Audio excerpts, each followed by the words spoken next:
sayı sayıp acı kaldır öyle. At, sor, herkese sor, acılar unutuluyor. Ağlayınca gözlerinden silinmiyor. Aşk her defasında bak bulunuyor.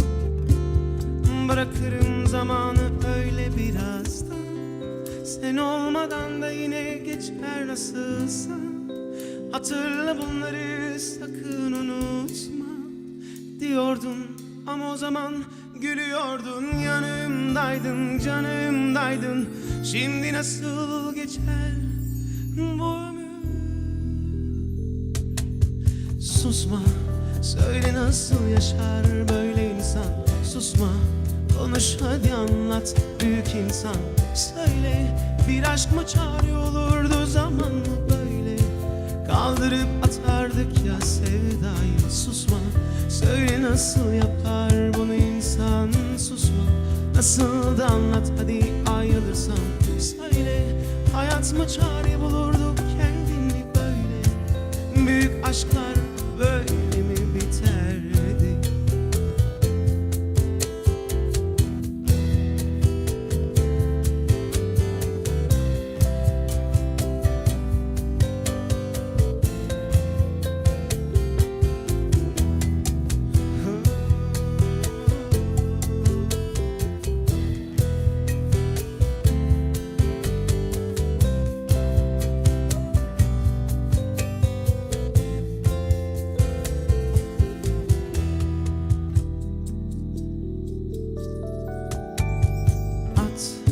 Silip at aşkları, bir yere fırlat.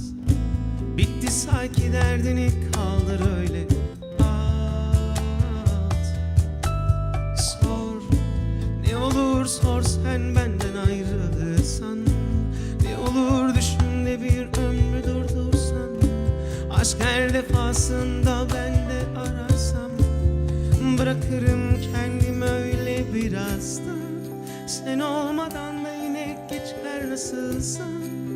Hatırla bunları, sakın unutma diyordun ama o zaman gülüyordun. Yanımdaydın, canımdaydın. Şimdi nasıl geçer bu ömür?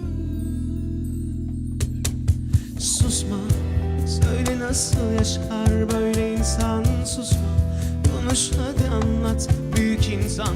Söyle, bir aşk mı çare olurdu, zaman mı böyle kaldırıp atardık ya sevdayı. Susma, söyle nasıl yapar bunu insan. Susma, nasıl da anlat hadi ayrılırsan. Söyle, hayat mı çare bulurdu kendini böyle. Büyük aşklar böyle mi biterdi?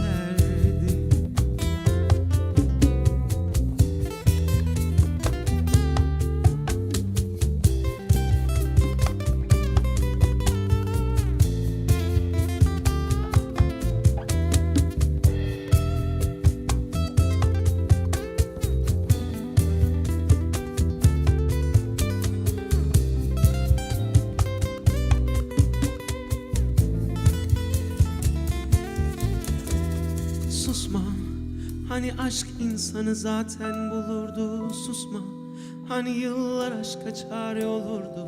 Söyle, yıllar mı daha hızlı bir kurşun mu böyle? Sensiz her gün biraz yok oluşum.